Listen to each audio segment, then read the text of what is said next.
What's up, everybody? Welcome to Just a Little Salt, the podcast hosted by me, the Salty Paramedic. If you or anybody you know wants to be on the show, make sure to send a request to justalittle.saltpodcast@gmail.com. If you want to support the podcast and the work I'm doing for first responders, it's easy. Go on the saltyparamedic.com. Everything there, books, merch, resources, is built around this community. If you're looking for bonus episodes or content you're not going to hear anywhere else, make sure to join the Patreon. Go on patreon.com and search the Salty Paramedic. That support directly helps me keep bringing this content to life. Without further ado, thanks for listening. Here's the show. How's everybody doing today? We got a brand new episode of Just a Little Salt. I'm very, very excited about this one. If you all can, if you're watching this and you're not already following the podcast, wherever you're listening to, please hit the follow button, subscribe, whatever it is, and give it a 5-star rating if you like it. My guest today goes by the name of Trevor Williams.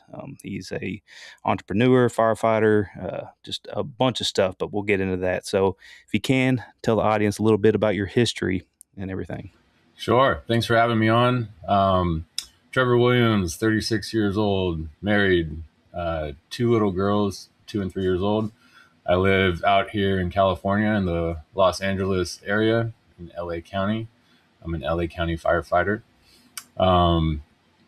I've been out here, since I was 15. I grew up as a missionary. I lived in Africa, lived in Haiti. I was born in Virginia, lived in Connecticut for a little bit, so kind of been all over the place.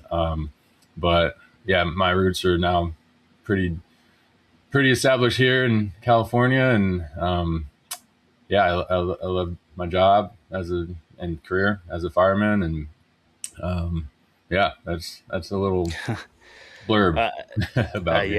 Let me tell you, I went to Los Angeles for the first time a few weeks ago, and I don't see how you do it because I didn't drive. I took Ubers, but the traffic, man, I'm from Kentucky, so I'm not used to that. It is insane. And I can't imagine working there too. Like, I bet y'all see some fire in LA County. we get all sorts of fire. Palisades fire about a year ago, January 7th. That was major. Definitely the biggest fire I'd ever seen, and burned down entire cities. I think we lost like 7,000 houses or something, all within a few days. Structure fires too. Most of my career has been spent in West Hollywood at Firehouse 8, which is known for its high rise. But we get a lot of apartments, a lot of commercial. And were you able to check out Hollywood a little bit when you visited? So I meant to go see the stars and everything, but all I really went and got to do was I went to Universal because I made it a mission to go get my kids something. So I got them like a gift from Universal. Like I didn't go in the park. I went into the City Walk or whatever it's called. And I got my kids something. Other than that, I went and tried a few places to eat, but I'll be back there in May. So our plan, I'll bring the whole family then. We're actually going to explore and everything then. Okay. So Universal has Station 51, and it's part of the tram tour, but it's like a real fire station. So I actually worked there quite a bit. At least I used to. I just promoted into a new area and to a new role as a wheelman, engineer, lieutenant, firefighter specialist, whatever you want to call it. But I'm driving now. So I'm in a new area, but I spent lots of time in Universal and the City Walk.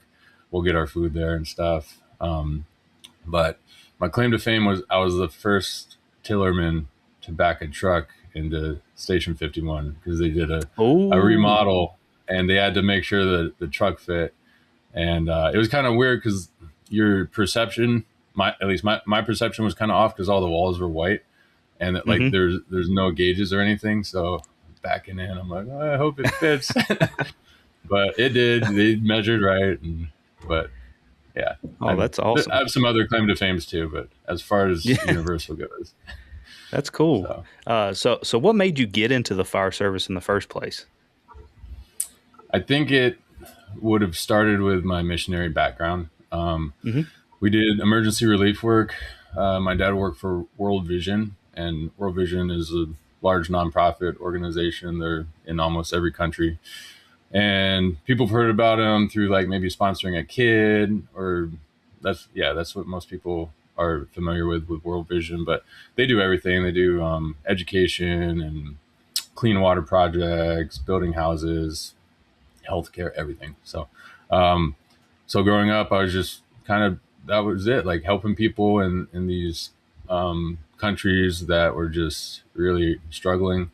When I lived in Africa, we lived in a country called Zaire, um, and it's called Democratic Republic of Congo now. But we were there during the Rwanda genocides. If you've seen Hotel Rwanda, that was going on while we were living there, and Rwanda bordered Zaire, so we were being affected by that war, and it was getting pretty rough. Um, so yeah, just being in like war environments, like doing missionary work, is a little bit more intense. And we eventually had to evacuate to South Africa. And we lived in Johannesburg for about a year to like kind of let things cool off. But it was dangerous there too for like different reasons. They had a lot of gang violence and stuff, and we had these little panic button necklaces we'd wear, and I don't think they'd actually save us, but it was a nice thought at least. But eventually Africa got too rough, and we had to leave altogether. So we spent about 4 years there. And then later, when I was 12, we moved to the island of Haiti. And back then, like nobody had heard about Haiti. People thought it was like Hades, like they thought it was like some made up island or whatever. But now people know about Haiti because of the Haiti earthquake. But for your listeners who don't know, Haiti is attached to the Dominican Republic, and together they make up the island of Hispaniola. And they're 565 miles south of Florida in the Caribbean, poorest country in the Western Hemisphere. And just a really tough place to live. When we moved there, it was kind of like a condensed Africa. Like it was just had war going on too, like civil unrest. They were burning tires in the streets, roadblocks. You'd hear gunfire every day. You'd see dead bodies. Like it was a rough place to be. And same thing. My dad was working for World Vision at the time, doing emergency relief work, just helping people out with different projects and rendering aid. So yeah, we were there until I was 15, and we had to evacuate out of there too. It was like, oh wow, it just started getting super rough. They were making roadblocks with dead bodies, trying to like block people from getting to the airports and stuff. Like most kidnappings per capita in the world, in the city I was living in, so 100 a week. So I had lots of friends who got kidnapped and stuff, and some made it back, some didn't. And yeah, so we evacuated to California. And we had never lived in California before, but there was a World Vision headquarters out here in Monrovia. So that's what drew us to California. And at 15, that's kind of around the time where people are asking you, like, what do you want to do with your life? Mm-hmm. And up until that point, I was like, every day, I'm like, today I might die, like I might catch a bullet because of all the environments we've been in. And so I was never able to really think about my future until like I came to the US, caught my breath, and I was like, okay, now what? I gotta start thinking about, I made it through, so now I can start thinking about the rest of my life. And firefighting was like right along the lines of emergency relief work, helping people, exciting, active. It was just like almost like a no-brainer. But I had to like figure that out for myself. So I joined an Explorer post. Are you familiar with Explorers? I was like actually one. Yeah. Okay. That's cool. How I got into it. So for your listeners, Explorers are like guys and girls who want to potentially be firefighters, and they start doing ride-alongs and training at the fire stations. And for LA County, there's a very formal, respected program where when I was doing it, I think there were 19 or 20 Explorer posts, and each post had like 20 to 60 kids in it, and you meet every week, and you got your uniform, and we had like 3 in mine. Yeah, so it's big. Well, LA County is huge. We have 177 stations and 20 2 battalions now, and yeah, it's just there's almost 5,000 firefighters and support staff with the dispatchers and the lifeguards and stuff. So it's Hmm. huge. Um, but yeah, so I started doing explorers, and you learn a lot. You learn like your ropes and knots, your SCBAs, your ladders, your hose lays, and you just kind of get better and better. And eventually, an academy comes up for the explorers, and they only pick like the top guys or girls from Hmm. every post. So now you're competing with the people in your post to get to go to the Explorer Academy. If you go through and make it through the Explorer Academy, then you get certified and you get to start doing your ride-alongs. So that's how the process is out here. But Okay. it's like very at least when I was going through, and this was a while ago, it was like really respected, and we took a lot of pride and just like worked really hard. So it helped kind of form good habits and learn about the job. So eventually I went through an Explorer Academy in 2008, did well, got certified, and then I started doing ride-alongs, and I did as many as I could. We can usually do 24-hour ride-alongs where you could just spend the night and get up in the middle of the night, go on these calls, and that's part of it, right? You got to know you can't Yep. just go during the day because you want to run these calls when you're tired too, see what it's really like. And I would pick all the busiest stations. Like you'd call, and try and set up a ride along and schedule it with the captain. And so I'd pick like all these downtown LA stations where their call volumes busy and they get fires and stuff like that. So I did 1,000 hours of ride-alongs before I aged out.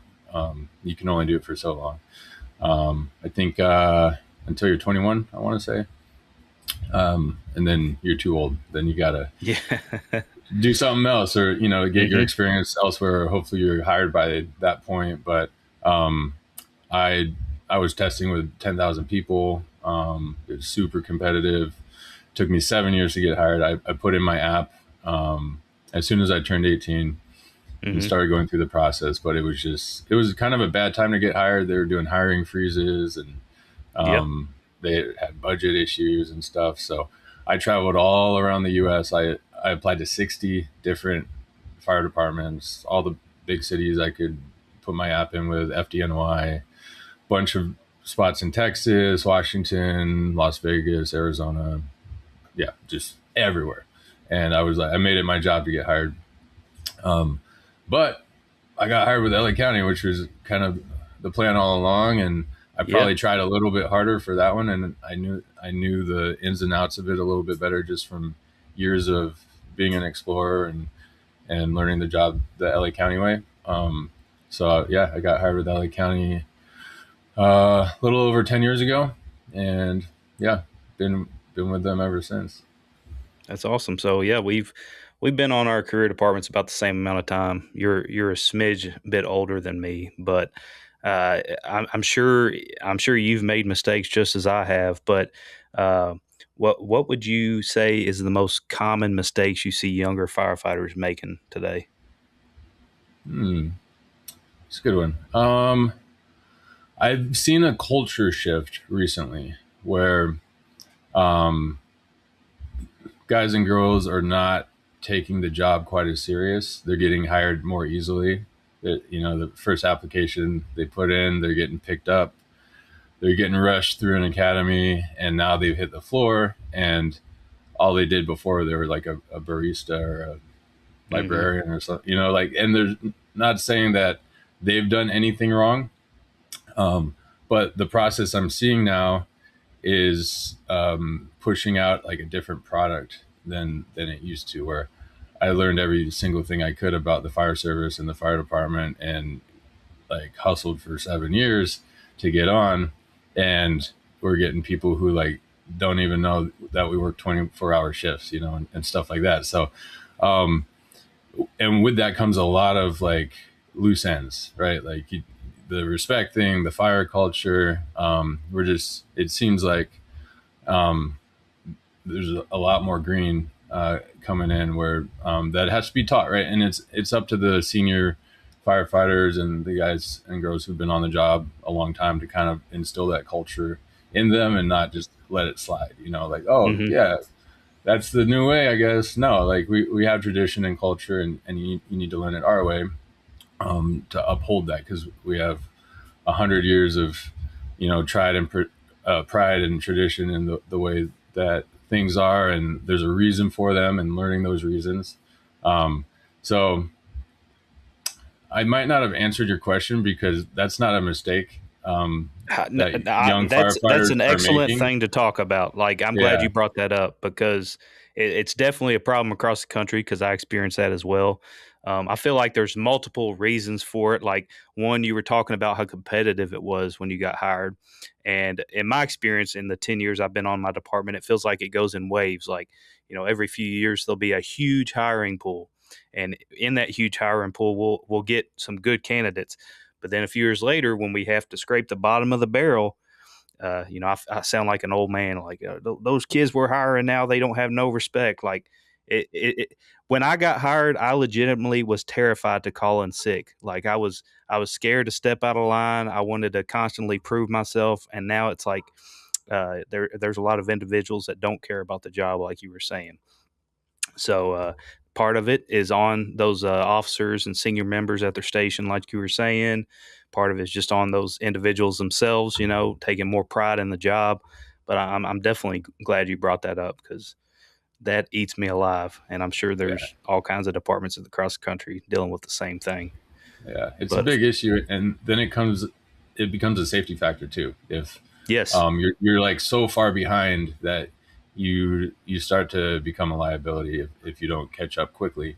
You need to be sharp. You need to learn it the first time you're told, and there's a million things to learn about this job. So if oh yeah, it takes years and years, and I still learn stuff every day. So I guess being eager to learn, like willing to learn and take criticism well, and uh, be humble, right, and not get salty or comfortable too quickly. Um, so yeah, I would say for a young firefighter, like those are the things that those are the mistakes that are made. But part of it is on us, right? Like we need to be hmm teaching the right way and not just letting yes, stuff slide. yep. When you take into account everything you've done over your career, every part of the job, what's your favorite aspect of the job to this day? It's got to be the camaraderie. Like there's a lot of different stations you can work at in my department, and they all offer different things. hmm You can go. I'm boat certified at Marina Del Rey, so I can go work on a boat, and I've done that plenty. There's hazmat stations, USAR stations, ones that are like more specifically geared towards brush fires. There's inner city stations, and then call volume and location and demographics, all that stuff. You can kind of pick and choose like where you want to end up in your career. You can even go work at a desk, if you want, hmm and or be a drone operator or work on a helicopter, or like there's tons of stuff you can do. Yeah. But all that is not very cool if you don't have the right crew.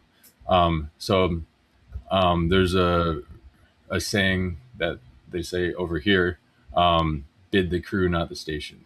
So when you're picking your spot to work, the right crew can make all the difference and make hmm going into work just a total blast. Where you don't feel like you're working, you're just having fun with your boys, or with your boys and girls or whatever.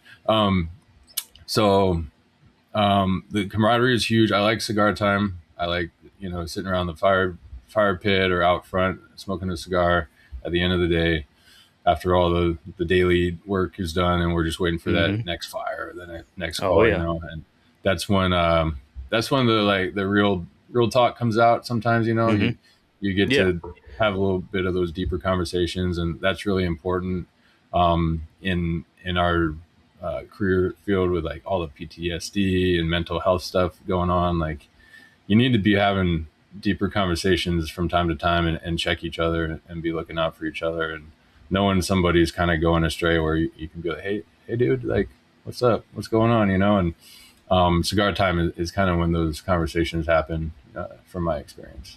Yeah. No, camaraderie. I agree with you absolutely, because I've been to some stations that you're the people don't jive well, and it makes or breaks your 24 hour, 48, however long you're there. It makes or breaks your shift. So that's huge. Is being getting along well with all the guys and girls you work with. We're going to pivot real quick to your product, the Williams Key. Specifically, we're going to start off saying what specific moment led to the idea for the Williams Key. Okay. Well, let me hold it up in case somebody is watching. That is a Williams key. This is the standard version. It has a blade side and it has a handle, shove knife, hook side. And then I also make a folding version, and I make a Magnum Triple XL folding version too. So the tool is for opening doors without doing damage. The aha moment with it, I guess, would be my background. Oh, there's a little bit more to my background we didn't talk about yet. So I did commercial construction for a couple years while I was trying to get hired, specifically as a finished carpenter hanging doors.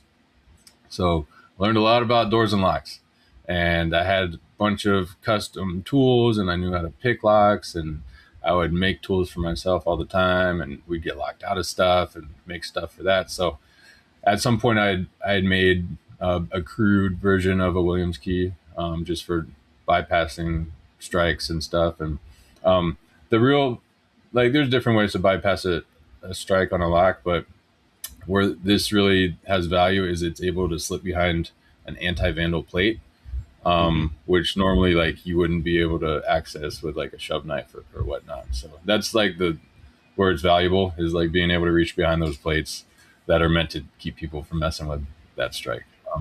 So when I got hired as a new rookie, I kind of had like these secret skills I didn't want to like let on about yet, just because you want to be humble and like not draw a lot of attention to yourself and stuff. So I tried to be good and like not just get into every single door on every single call.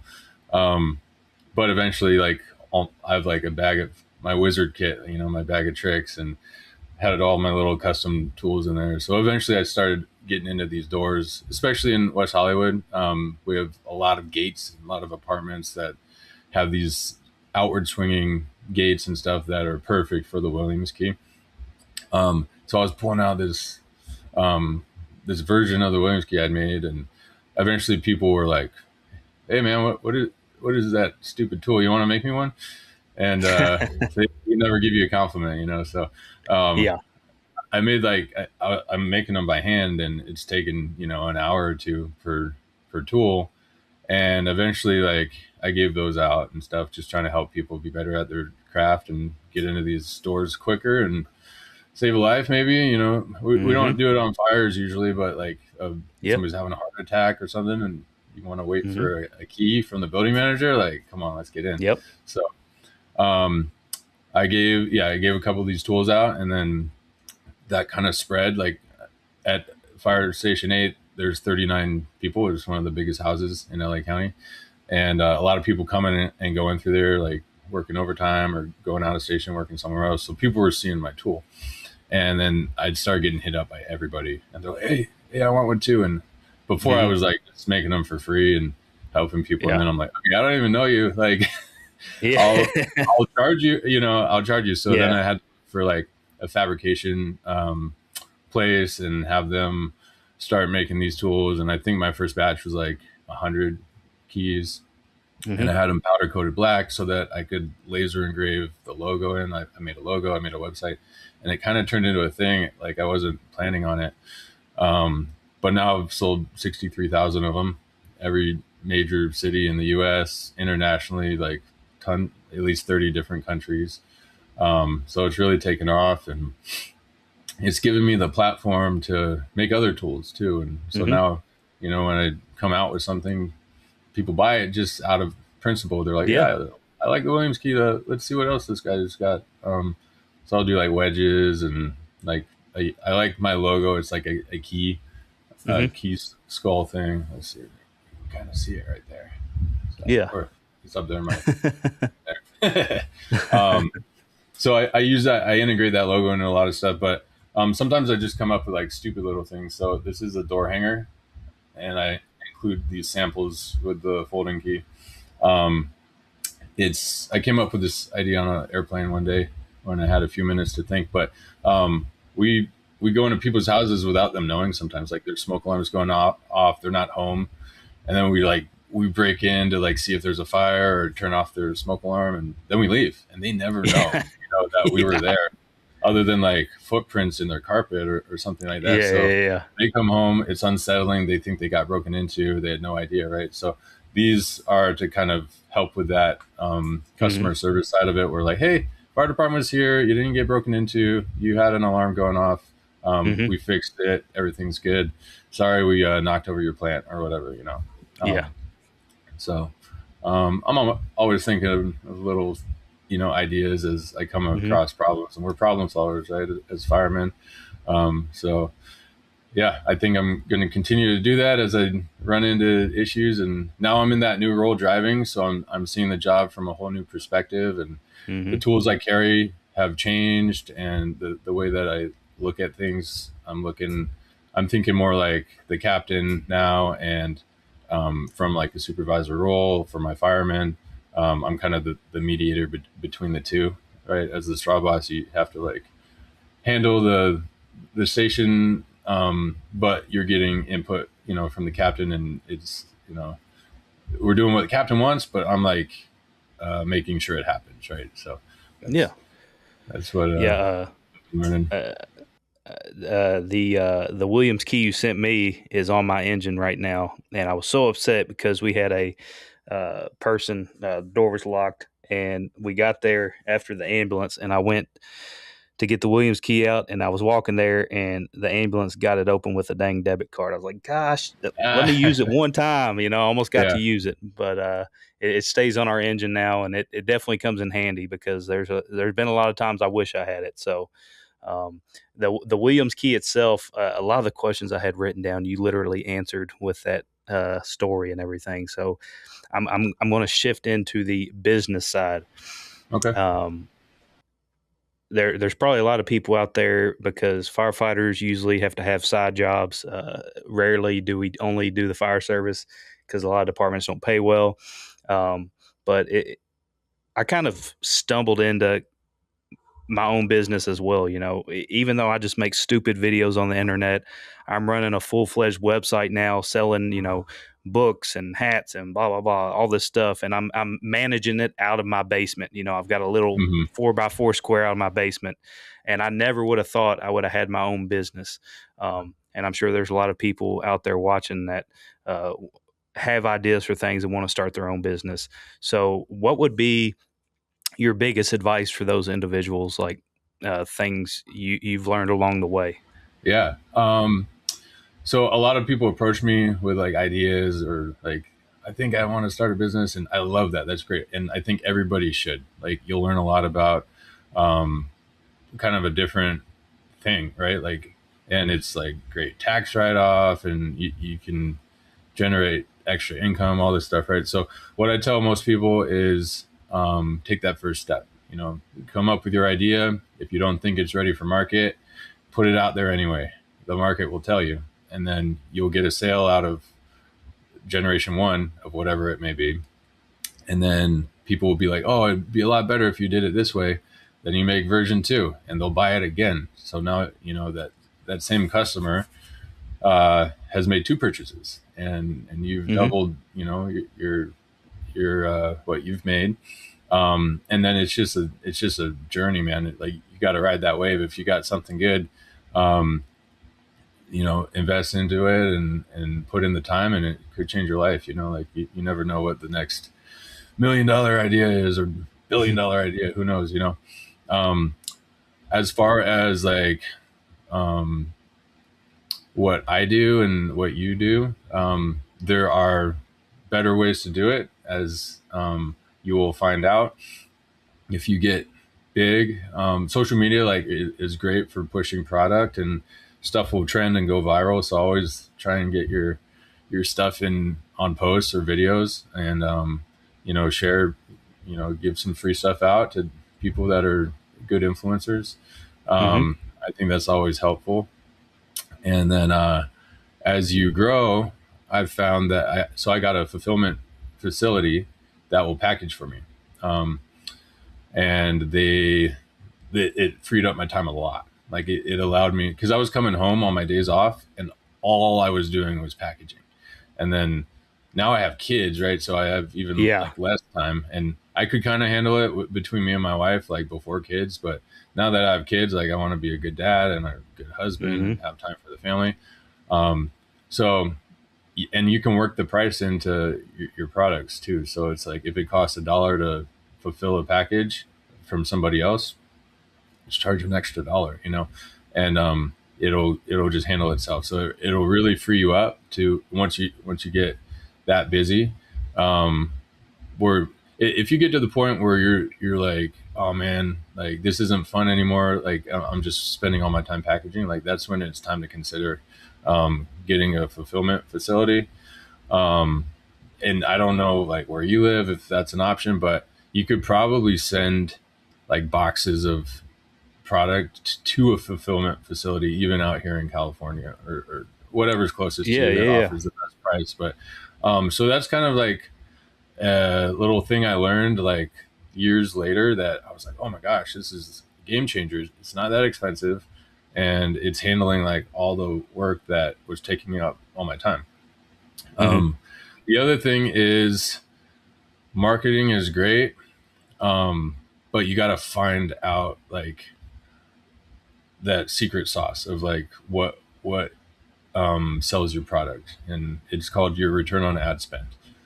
So for every dollar you spend, what are you getting in return? Are you getting $2 back, or are you like not? Are you getting a quarter back? Like the metrics and analytics will tell you. But if you find something that works, pump as much money into it as you can, because it'll just scale you and scale you and scale you. And being able to wash money through a credit card and get points, that could be a whole Mm-hmm. nother career on its own. Because if you end up, getting $3,000 worth of points every month, now you're looking at an extra $35,000 a year just in like credit card bonus points, for example. But scale that too, just like if you find something that works, put as much money into it when it comes to advertising, um, as long as you're getting a good return on ad spend. So that's my other advice. But once it's not working anymore, shut it off like fast, Mm-hmm. because you'll burn through a lot of money quickly Oh yeah. once it stops working. So, but ride that wave, man. That's most of the advice I could give. Um, I treat everybody as like a potential customer. I try and be nice to everybody. You never know who you're going to meet. I love to talk shop with everybody. And over the years, like I've made lots and lots and lots of friends in this community, in the small business fire community, and police and influencers and big, not even niche, like big companies now too. And because of how I'm wired, I'm always like, oh, this would be a great idea. Let me call this person and see if we can figure this out. And this could be another business idea. Like, I know Mm-hmm. a guy, let me call this guy. So always keep your doors open, right? And always be nice and professional and don't burn bridges. Like, that's the best advice I could probably give to anybody, but especially in this small business fire niche community. Yeah. Yeah. Yeah. You were talking about, the fulfillment and everything. It's something, one day I might look into, because I've talked to a lot of other people, influencers like me, especially when I went down to LA and they have their own managers and stuff. And they're like, you don't have a manager? I'm like, no, my wife's my manager. I've always said that if this gets big enough where me and my wife can handle it, I'm doing too much, because like you said, I have a family as well. I'm not trying to take away all the time from them. Hmm.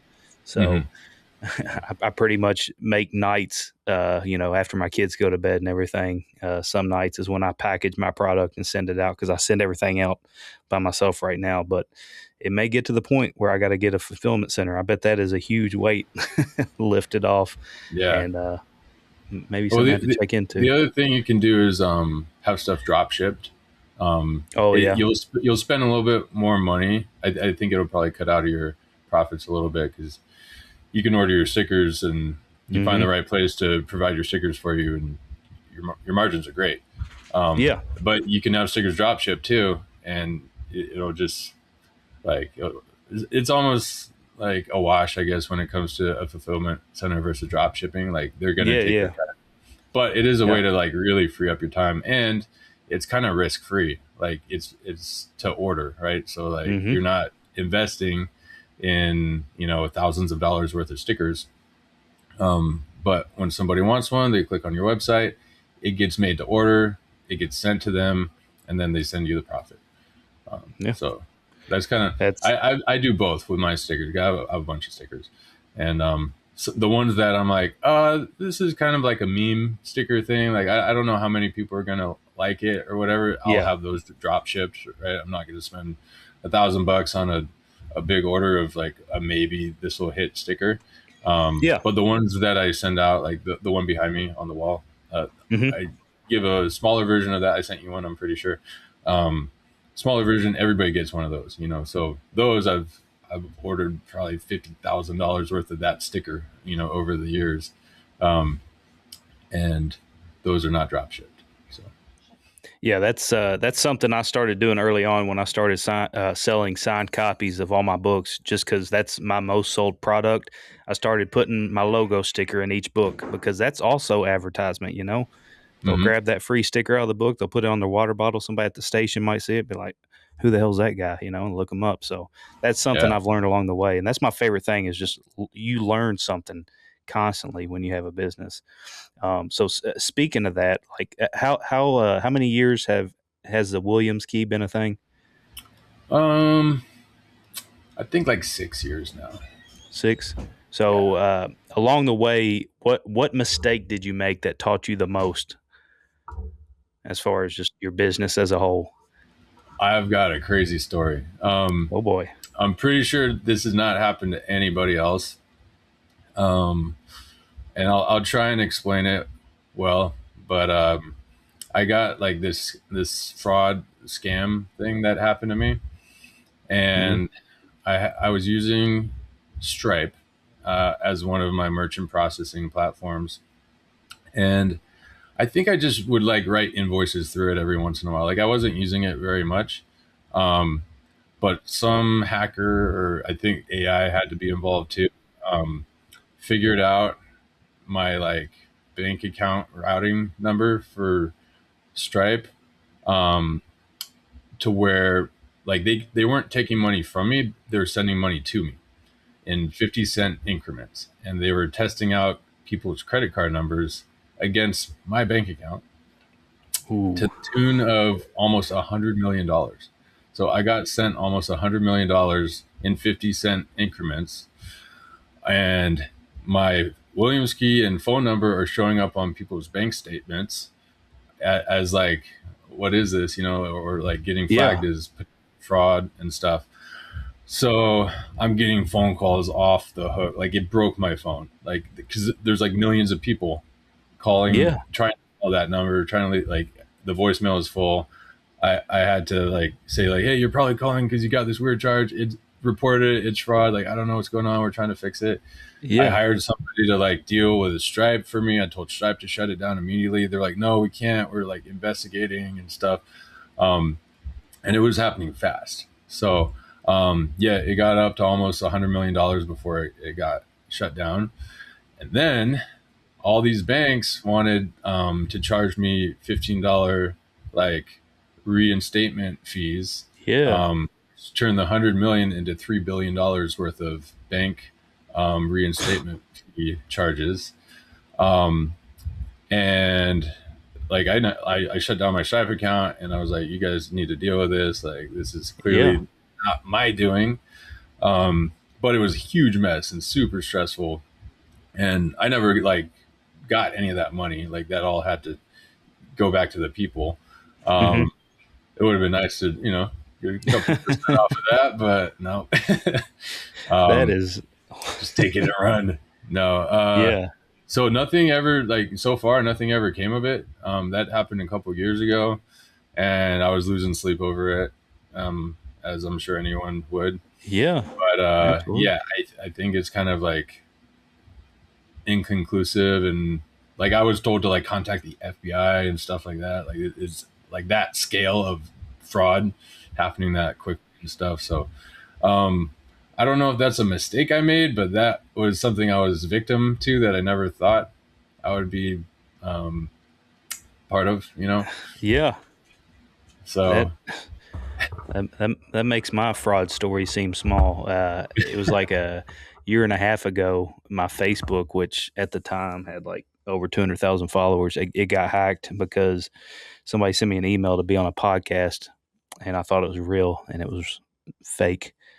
And I joined it or went through the steps, and they took control of my Facebook, and I ended up getting my Facebook deleted. I had to start a new one, but billions of dollars of sales to Stripe. That is crazy, man. I cannot imagine. I'm glad you got it all straightened out. yeah, I think I did. I mean, I haven't heard anything. Yeah, It happened that's a few good. years That's ago, good. so fingers crossed. Yeah. Wow. Um, so you said you're selling these, to departments across the country, correct? Hmm. Is that does that take the form of just emails? Do you go to expos and talk to chiefs? Like, how's that all work out? I've never been to an expo. I have about 20 distributors right now, and they go to expos. So the Fire Store, um, you've heard of them, I'm sure. Like they're a Yeah, yeah, big yeah. distributor of mine. Their parent company is called Whitmer, and they do like the EMS store, the fire store, the police store. Like they have a bunch of big multi-million-dollar stores. So they go to the expos. They sell my products. They do really good. Um, Chief Miller, he's one of them, Hmm. and um, I've got a bunch of others that do. They're like the smaller business ones, but um, yeah, I've never been to Expo, and I would love to go, but my I just don't have the time, and it's been Yeah, too yeah, yeah. busy for me.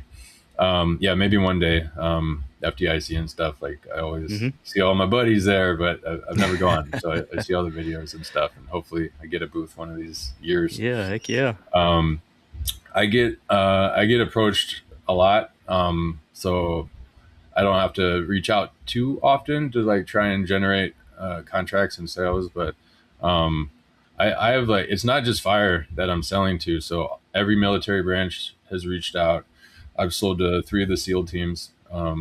Just sold to SEAL Team One last week. Um, repo guys, construction guys, janitors, locksmiths, like a lot of um, what are they called, bounty hunters. Like just it's kind of like a cool niche of types of people that hit me up. Um, People always ask me about like, oh, criminals, buy your tool, and I'm like, I don't know, man. Like, I Yeah, don't think they'd want to spend money on my tool. They'd either make it themselves or like they're not trying to be yeah. nice to doors. They're like they'll use a crowbar or Exactly. break a window. Like locks keep honest people honest, so like they're gonna get in if they want to. Um, Hmm. and I've never heard a report of like a Williams key was left on scene and this big heist or a murder or whatever. Like it's never been involved with a crime as far as I know. But they come with a disclaimer, obey your local laws and don't do anything bad with it. Be Hmm. responsible, that sort of thing. So. Uh, well, I know how hard it is when I talk to command staff about wanting to buy something for the department. So, when you're trying to sell something, is it easier to sell to the firefighters themselves or the command staff? Have you found out? Definitely the firefighters themselves. They will. I've never really been able to go pitch a department and have them buy for the whole department. I've never really tried either, but they will approach me if they want like, hey, we want all of our rigs outfitted with Williams keys. But it's way easier to sell to the firefighters first, and then have the department buy it on top of that. Now you're making double the sales. And I don't like, I think there's a conflict of interest if I try to do that with my own department. But tons of people from my department will buy it, for their personal Yeah. use, like on the job and stuff. So that's kind of always been my market. It's just individuals. Hmm. Um, but yeah, I was going to mention you. I forgot to ask you. Do you do EMS with your department? Uh, yes, unfortunately. No, I'm Okay. just kidding. I do. I do. So yeah, you're a paramedic, right? So Yeah, um, yeah, yeah. we we will keep Williams key in the like the BLS box. Sometimes the medic box is too busy in there for anything Hmm. extra, but at least our like EMT box, like our orange little box we carry, it fits in there, and then Hmm. you always have it on these medical calls. So if you get Yeah. stuck at a door, guys would just open up the orange box and like they're able to. If it's outward swinging, inward swinging, I sell a different product for that. Hmm. It's kind of like that debit card thing you're talking about. I call it Yeah, the yeah. inward door slip knife.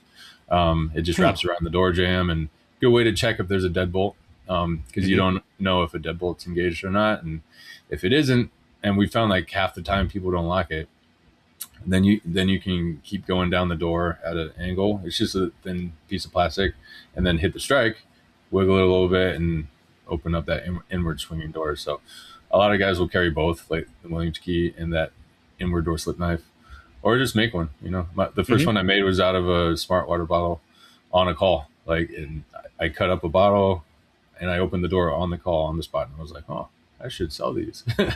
So um, Yeah.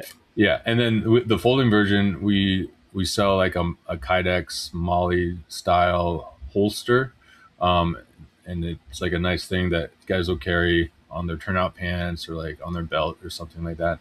It's 12 inches long, so it's kind of big, but I've always carried one on me, and I go into fires with it, and it's never like bothered me, and it's come into handy Hmm. like tons of times where I'm like, ooh, let me get in this door real quick. Just pull it out. I already have it. Good to go. Oh wow. Yeah. Uh. The I haven't ran into them a lot, but the deadbolts that you need a key to unlock on the inside and the outside. Yeah. Yeah. So you mentioned deadbolt. This made me think of a story. We had an individual. He was brand new. Like I'm talking probably a few weeks in, and it was a well-being check.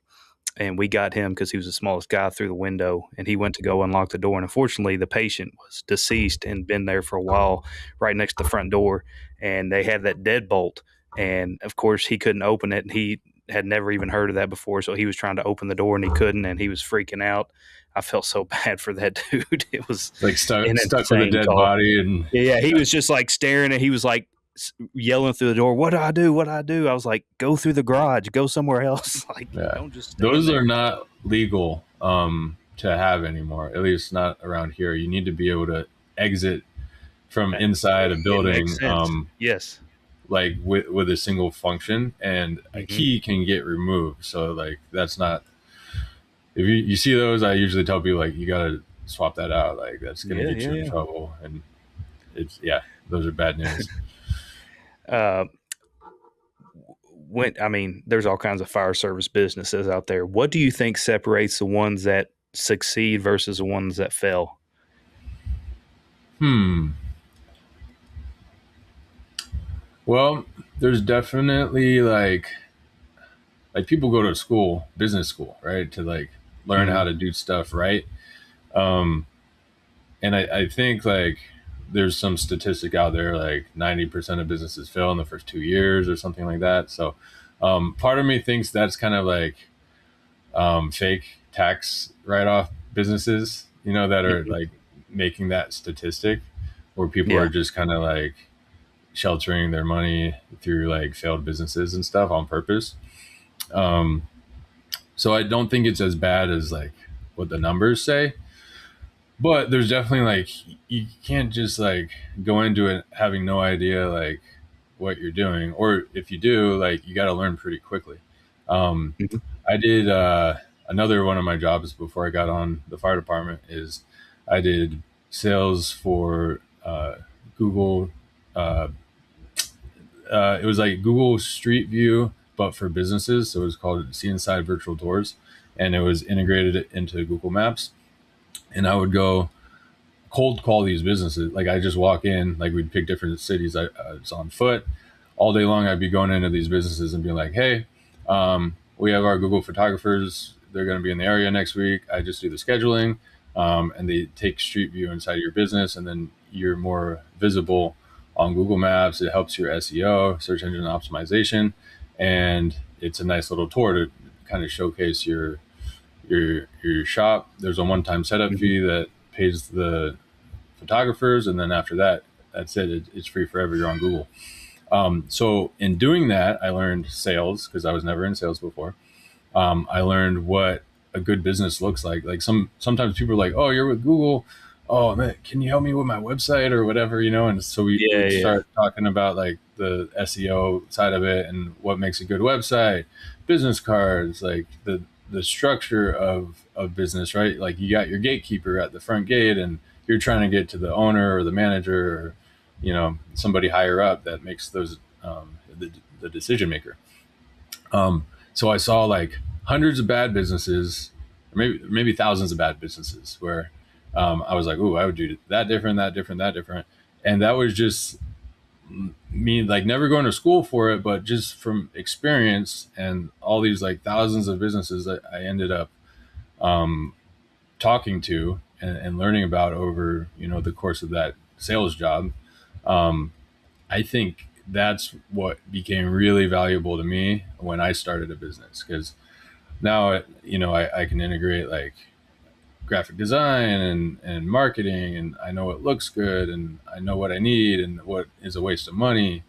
Um, and then your customer service and learning about sales and learning how to direct conversations in a certain way. Um, Mm-hmm.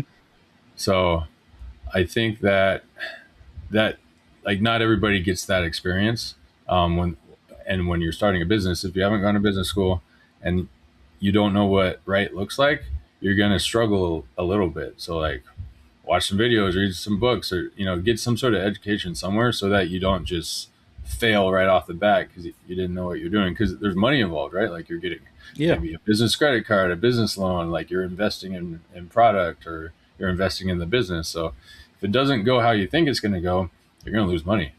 But failure, you can fail 100 times, and then that one thing that doesn't fail can make up for it. So I would say, you never fail till you stop trying. So, I definitely go for it, whatever it may be, for, these new business owners and stuff. But try and do it as educated as you can. And now with like AI and chat GPT, oh my gosh, it's insane. Like the amount of knowledge at our fingertips where you Yeah. can write an entire business plan in a couple minutes and get all the resources you need. Like there's no excuse anymore. Like everybody should be able to like be uh, doing things at least the correct way. You might not be Yes. successful for other reasons, but everything's there now. Like we're in the information era. Like everything is just so Mm-hmm. easy to access. So utilize AI, know how to use it, Yeah. learn how to use it. Everybody, that's the way of the future for sure. Like everybody's gonna need to like know how to use it. Like that's gonna be the most valuable skill here, like right now and Mm-hmm. coming into the future. Yeah. Yeah. I just now started implementing it as far as like planning and everything. Everything I got going on, and it's insane how much more like organized I feel now. Because usually the majority of my stuff is just off the top of my head, and I just do it, and it's it's definitely been helpful. Talking about building a brand in this world, how important is reputation in this industry? It's the most important thing. Um, I think that like, and I hate to say this, but there's like a lot of knockoffs now of Williams Key, like China started ripping it off and putting it on Amazon, and then other people on Amazon saw that, started ripping it off. So, um, but people still buy an official Williams key because they like the brand, they like the quality, and they want to support a firefighter and a small Mm-hmm. business. Where yeah, maybe you can get one cheaper somewhere, but like, is it going to be as good? Probably not. Is it going to function? Yeah, is it going to look as good? Is it Yeah. going to hold up? And like, I'm big on brand loyalty. Like Mm-hmm. I'm like yeah, I'm huge on that personally. So I like to believe other people might be too. And I've seen a decline in sales a little bit since like I started seeing like tons of ripoffs, but um, people I still sell keys every day. Like people still come and want an official Williams key and stuff like that. And no matter how good your patent is or whatever, like China doesn't care. All these other countries don't care. Even if I got a Chinese patent, like they still wouldn't care. They'd still rip it off. So Yeah, yeah, it's like you can't really protect against that stuff. And once you get big enough, you're gonna get ripped off. Like iPhones get ripped off. Like everything gets ripped yeah. off Oh yeah. once it gets big enough and popular enough. But I'd rather buy an iPhone than a ripped off iPhone. You know, like I'm definitely want the quality and I'm loyal to the brand. Yep, yep. If you could start over your business, would you do anything differently? Hmm. No, I don't think so. I'm not That's saying good. That's a good problem to I'm have. perfect, uh, but it's just been like a learning journey, and things have changed over the years. Maybe there's like certain marketing areas that I wasted money in Hmm. that I wouldn't do that again because now I know it doesn't work. At least for me and for my product. Hmm. Yep. You got to see what works for you and your business and your product, but certain things I've thrown some money at and it didn't work. So maybe those things I would do differently. Hmm. I don't really want to say the specifics because I don't want to discourage somebody from trying it as well, that it might work for them. Yeah, yeah. So that's the only thing I Um, do different. you said you've done multiple different products now. So this last question I want to talk about. So you get an idea and then it becomes a full-fledged product. Like what separates an idea from a product? What does that whole timeline look like? All right. So you get your idea, and then you need to start looking up, like, is it already an idea, right? Did somebody already do this? And you'd be surprised the wazoo things people have come up with. But can you still pursue it? Can you make yours better? Can you make yours different? Um, did they get a patent on it? Did they have patent pending? How long ago was it? Uh, and then if you do want to start pursuing like a patent pending, that kind of protects you for a year while you figure out like if you want to invest in the whole patent process. But after a year, if you haven't started your patent, um, it's kind of like open market on your Hmm. product now, and then people can decide, oh, I want to get a patent on that. So it kind of forces you to make a decision after a Hmm. year. In the meantime, you'll see everybody has just like patent pending stuff, and it really doesn't mean anything. Like you can still copy it, but it kind of gives you like the first to market. It kind of documents that, and then yeah. So from there, you look at cost. Like how are you going to make this well and cheap, and what are your profit margins? So if you can figure out like, hey, I can make whatever this is for $10 and I can sell it for $100, you got great profit margins. Even if you can Hmm. sell it for $20, you're making 100% profit on that. So um, you got to figure out like what the market will pay for it. So with the Williams key, I think I started at $20 and they were flying off the shelves and like I couldn't keep up with orders. So then I was like, oh, we'll do $25, and then did not slow Hmm. the orders down. And then 30, I'm 40, I'm 45. So now I'm at Yep. $45 and people, still buy them. But that gives me more flexibility to like offer wholesale pricing for large departments or Hmm. wholesalers, or run big sales and, stuff like that. So the more you can charge, the more flexible you can be with the sales, and more lucrative it is too. Yeah. But sometimes I think starting cheap and then increasing price is like the better way to do it versus starting expensive and being like, oh, people aren't buying it, let me charge less, and like you might have missed your window. Hmm.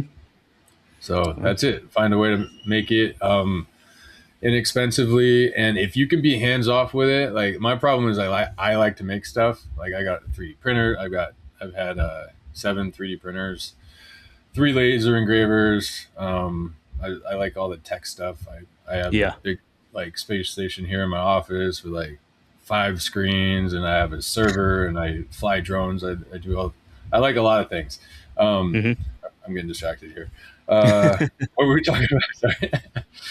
um, making stuff. Okay, yeah. So with your product, if you can find a way where you're not making it yourself, that is way better. Like if you can pay somebody to fabricate whatever this thing is, you don't want to be spending all your time, especially if you get a big order of like 1,000, or I've had a 10,000 key order before. If I were making all those myself, I would have died. Like there's no way, So, set yourself up for success to where you're not having to like be hands-on with the product as much, and you'll live a better life for sure. That's awesome. Well, that's the last question I had. Do you want to add anything? No, like I've loved being on the show, and I've appreciated our time together, and I look forward to where the future leads. Hopefully, maybe we'll meet up one of these days next time you're out in LA. And yeah, heck yeah, man. Hang with you and all that stuff. So I wish you the best in your flourishing career as a firefighter, as a podcaster, as an entrepreneur, all that stuff, as a husband, as a father, all that. Appreciate it. I wish you the best. So, what's your website again for the people listening? Check it out. WilliamsKey.com. Yeah, easy to find on there, and then hit me up on social media as the Williams Key on Instagram. I'll respond to your message. You can email me, trevor@williamskey.com. Love to talk shop. Any questions you have, if you're having trouble with your key, like send me photos or videos of the door you're looking at. I can help talk you through it, or it might be time to break out the Halligan, So yeah, it doesn't work on everything, but when it does work, it's fast and efficient, and it doesn't do any damage. So thank you, Trevor, for coming on. Everybody watching, thank you all so much. Make sure to tune in every other Monday, 7 a.m. Eastern for new episodes. If you want to be on the show, make sure to send me an email. I'll see you all the next time.